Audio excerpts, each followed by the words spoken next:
So gagawa ako dito ng 3-point turn sa kalsada na ito. Then gagawin natin yung free dry steering. Okay?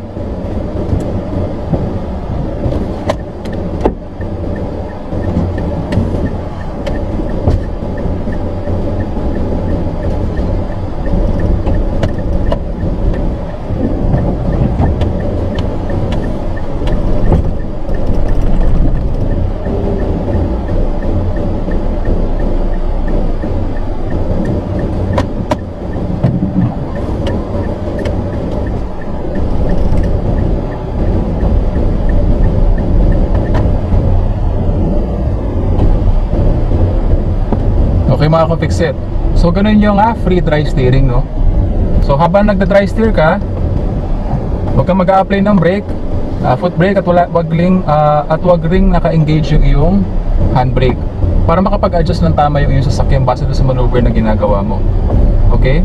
So para naman sa mga uphill, sa mga downhill, pwede ka naman gumamit ng dry steering. Then kung kailangan mong tapakan yung iyong foot brake, pwede naman. Pero i-release mo siya ng bahagya or paunti-unti habang ginagawa mo yung pagda-dry steer. Hindi mo naman kailangan tapakan yung iyong preno all the way.